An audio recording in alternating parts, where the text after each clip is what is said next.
we're going to have a discussion here on implied volatility. And so many traders don't even think about implied volatility because honestly, it sounds really difficult and it sounds really confusing and it sounds too advanced. But I will tell you, as an expert in volatility, when I say expert, I mean that because I get called upon by the CBOE, by the CME, by many of the major news channels out there to talk about implied volatility and what it really means. And without truly understanding it and then being able to use it in your arsenal, okay, if you don't use it, you are really missing out. I have experienced firsthand how people can be, let's say, long some calls because they think a stock is going to go up and the stock goes up massively and they lose money. Or long puts because they think a stock is going down and the stock does go down massively and they lose money. All because of implied volatility. So it's imperative to understand implied volatility. So let's talk about this, all right? And I'm going to use the whiteboard here. What is implied volatility? Okay, basically implied volatility tells us how expensive or how cheap an option is based on history, based on its historical trend of premium. Now, we all know that the higher the volatility in anything, not just option trading, but the higher the volatility in anything, that means things are swinging around all the time, right? That means things are back and forth and back and forth. So things that are more volatile typically cost more. Things that are less volatile, when things are complacent, cost less. Same thing with options. And what we'll see is on any particular stock here, okay, on any particular stock here, we can see a volatility chart. And I'm going to pull one up here on Apple. Okay, so if we look at this chart here, which is now just implied volatility. Okay, it looks like a stock chart, but you're going to see trends. You're going to see trends, highs and lows. Okay, highs and lows. Now, implied volatility is something that is called mean reverting. That's right, mean reverting. What that means is, mathematically, it's always going to find its average, its mid-level. So when it's really, really high, 100% of the time, it's coming down. And when it's really low, 100% of the time, it's moving up. And you can see that on this chart here. I just drew the kind of the top range, the bottom range, and you can see how volatility will find its center point. Now, the key as traders is to know how to take advantage of that. And not to make this too easy or too simplistic, but essentially you want to sell when something's expensive and you want to buy when something is cheap. It's no different with implied volatility. Okay, so let's get back to our whiteboard here. IV, or implied volatility, always has a range. And as I said, implied volatility is mean reverting, which means it will always find its average price. The key is to know when to sell, when to buy, when to anticipate volatility going up, when to anticipate volatility going down. That's kind of just a very simplistic overview. Now, let's get into how we actually measure implied volatility. We've already spoken about delta, and we know that what delta represents is how much the price of an option moves as the stock moves $1. Well, The Greek measurement in option trading for volatility is called vega. And it's really easy to remember that because you've got vega volatility, V and V. Okay, what vega measures is how much the price of an option will move as the vega, or excuse me, as the implied volatility of an option moves 1 point. Okay, so let me put that up on the whiteboard here. Vega measures the move in the price of an option as implied volatility moves 1 point. The higher the vega, the more that option is going to move. The more that option is going to be sensitive to a move in volatility. The lower the vega, the less sensitive it is to a move in volatility. Now, let's talk a couple things about vega, okay? As an option gets closer and closer to expiration, the vega decreases. So volatility becomes less important the closer and closer you get to expiration of an option. Delta really just takes over as you get towards expiration. Okay? The further out in time, the more vega impacts the price of an option. Okay? Let's take a look at how. Let's take a look at why. Okay? I'm going to go back to our Apple example here. We're going to use Apple. And we're going to look at an option that expires just out in a week. Okay? And right now, Apple is trading 175.60-ish. Okay? If we look at the money options here, which I've just circled here, I've got a column here that says vega. Tells us what that volatility sensitivity is. And you can see it's right around 10 cents. Okay, 9.8, 9.7, that means it's 10 cents. What that means is for every 1 point that the implied volatility in Apple moves, the value of that option is going to change by approximately 10 cents.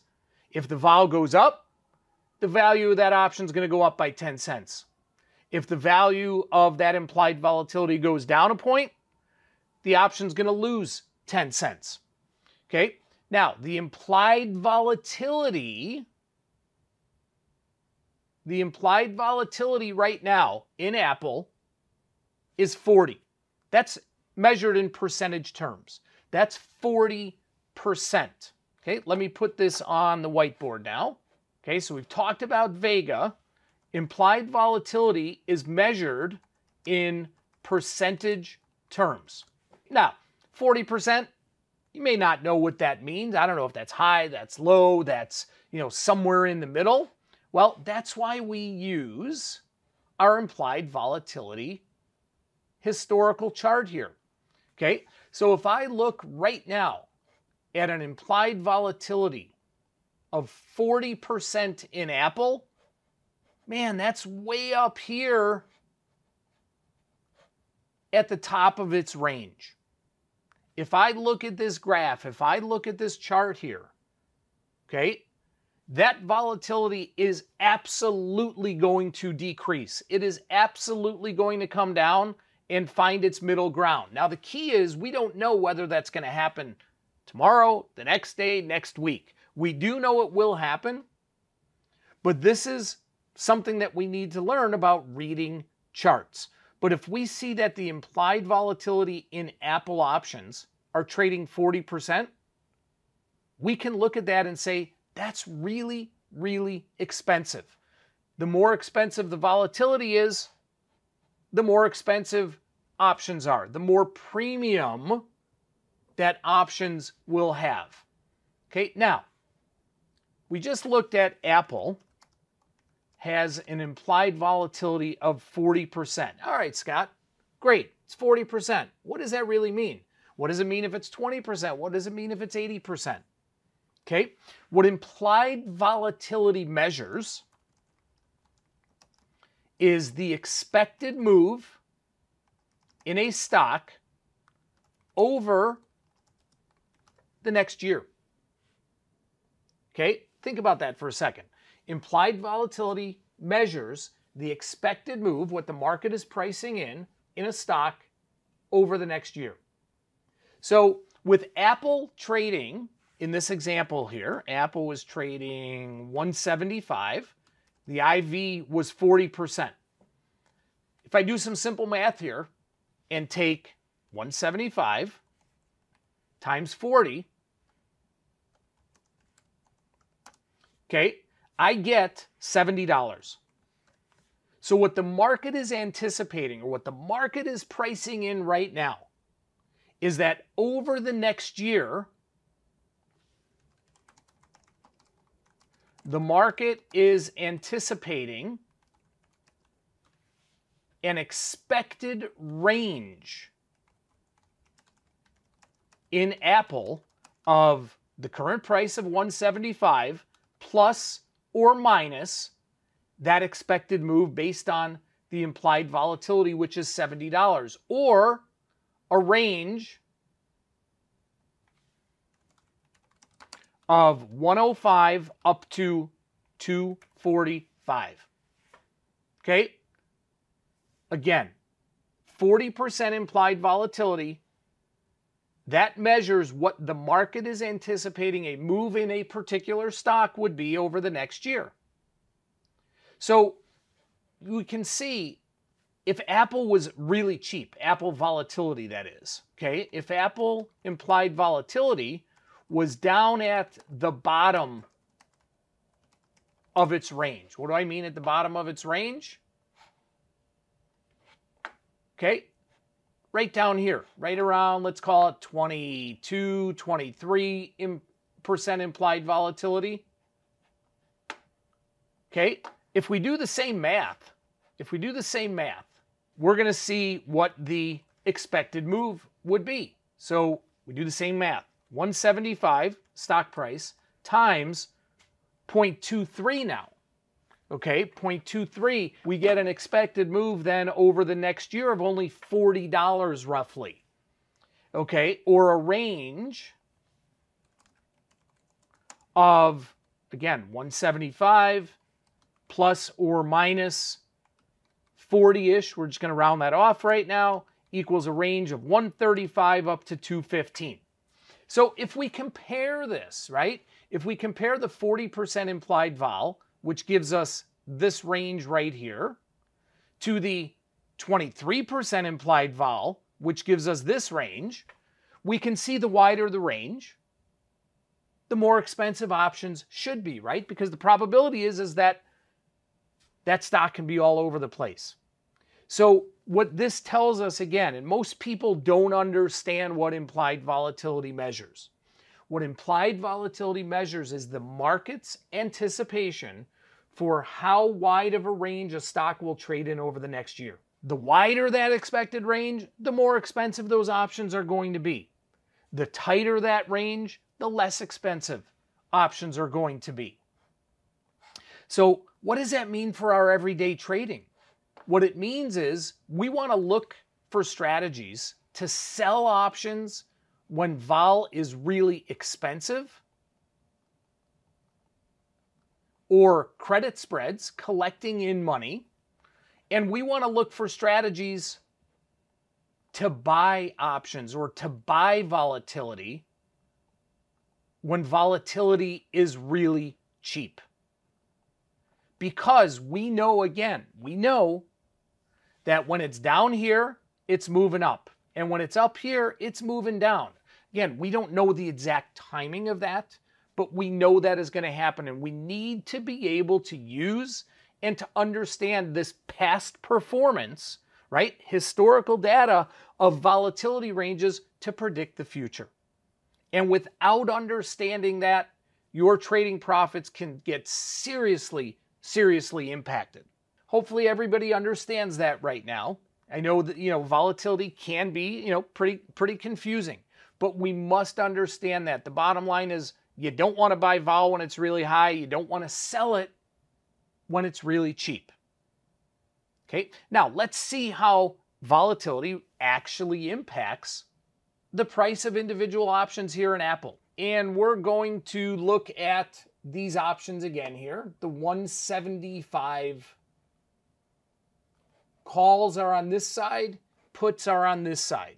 Now, one other thing to understand and to know about volatility, about vega, okay, is the vega of an option is the exact same for both a call and a put at the same strike, at the same expiration. The vega of a call and a put option are the exact same at the same strike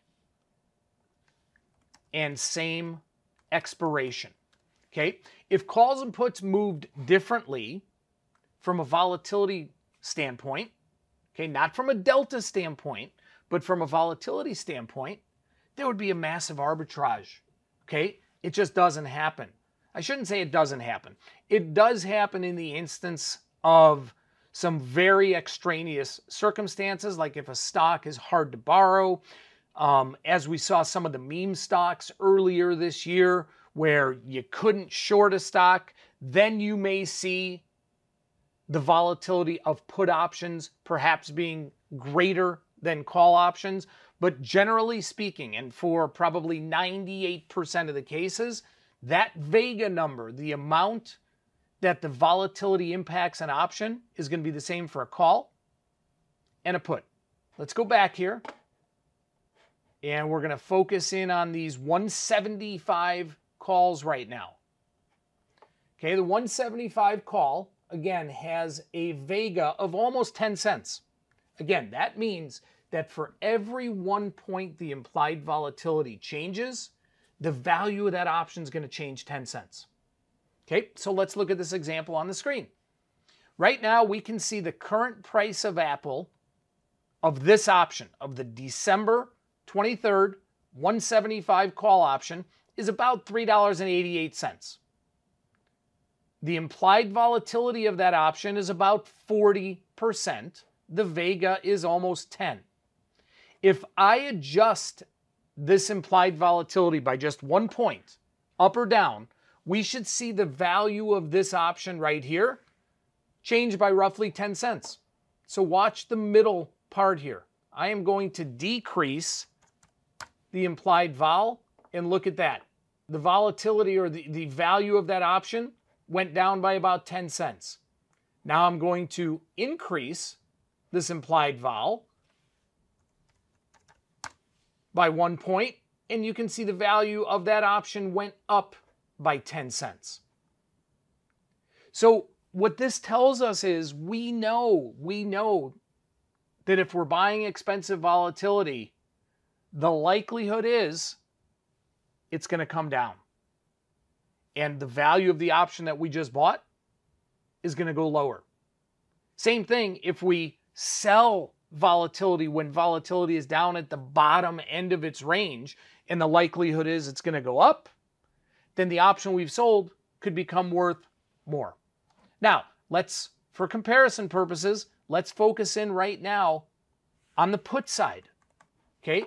The put side, the December 175 put, has the same implied vol, 40%-ish as the call.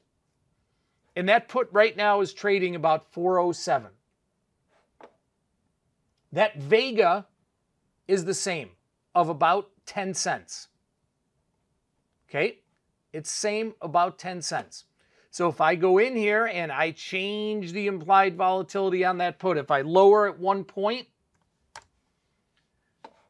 you can see that the value of that option just dropped by about 10 cents. And if I were to raise it 1 point from where it was, you can see the value of that option just increased by about 10 cents. So same thing happens to the call and the put. Okay? Very important to understand that vega is the same for both a call and a put with the same expiration at the same strike. Okay? Now, other properties of vega. We already talked about how the closer we get to expiration, the less impact vol has on an option. okay? And that's reflected by its vega. The further out we go in time, the higher that vega, or the higher the volatility impact is going to be. So the further out in time, the more impact vega has on an option. Let's take a look at that. Okay, we were just looking at December 23rd options that had a vega of about 10 cents. Let's go out 1 month. Okay, let's go out 1 month. Look at the same exact option here, the 175, but just 1 month later, and you can see that vega has basically doubled. It's about 21, 22 cents here, which means for every 1 point that volatility changes, that impact on that option is not going to be 10 cents. It's now going to be 21, 22 cents. And if we go even further out in time, let's look at June options. Okay, same example here. Let's look at the 175. Now that vega is up almost 50 cents. Okay, so you can see the further you go out in time, the more sensitive options are to a change in implied volatility. Okay, remember that. The further you go out in time, the more sensitive an option is to a change in volatility. Now, besides just looking at length of time to look at a change in volatility, it also really matters where that option is. Is it at the money? Is it in the money? Is it out of the money? Okay, well, let's look at what's called a volatility curve. Okay, again, at the money here, meaning what option is kind of right where the stock is trading. At the money is 175. And we can see that that vega is about 10 cents. The further you go away from that strike, either up or down, so either in the money or out of the money, you can see how the vega gets less and less and less the further you go away from where the stock is trading. So the volatility impact on an option becomes less and less the further in the money or further out of the money that you go. Okay, so not only is the volatility impact, or vega, greater the further out in time you go, but volatility, or vega, has the highest impact for at-the-money options. The further away you go from the at-the-money strike, meaning where the stock is trading, so either the further in the money, further out of the money, the less impact volatility or vega will have on the price of that option. Okay, hopefully everybody understands that here, and I want to go through one more example here. And let's go back to our chart here in Apple. Okay, now when we're deciding to trade from a volatility perspective, we still need to do our analysis. We still need to do our diligence on direction, right? We still need to look at and see, are we bullish? Are we bearish? Or even are we neutral? And there are different strategies and different setups for each scenario. The key to remember for any scenario you want to be in, okay? The key is to remember that you don't want to buy expensive IV, and you don't want to sell cheap IV. Okay, so when volatility is expensive, again, regardless of direction, regardless of whether you're bullish or bearish or even neutral, okay, you would rather have a position that is either neutral or short vega. Short meaning you have sold volatility. Because the rationale behind that is, if volatility is really expensive, we're looking at our charts, more likely than not, that volatility is going to decrease. So the options that you have sold become worth less. And when vol is cheap, you would rather have a position that is either neutral or long Vega. Long meaning you've bought options, you've bought volatility, because the likelihood is if you're buying volatility when it's at the bottom of the range, the likelihood is it's going up. So that is kind of a beginner's introduction into implied volatility. And I can't really kind of harp on and overstate enough how important it is to understand implied volatility with your trading strategies. In my world, and doing this for over 30 years, okay, my holy grail, if you will, okay, is when I can look at analysis, technical charts, fundamental, whatever it is, have a good idea of direction, okay, up, down, or neutral of a stock, but then be able to combine that with an option strategy that gets me to whatever volatility position I want to have, long, short, or even neutral. And the combination of those two, in my experience, doing this for 30 years and being a volatility expert, that is how you can really, really jumpstart your profits and maximize those profits. All right, guys, that's a wrap up of an intro into implied volatility. Really appreciate you joining me. Please remember to like, comment, and subscribe, and we'll see you on the next one.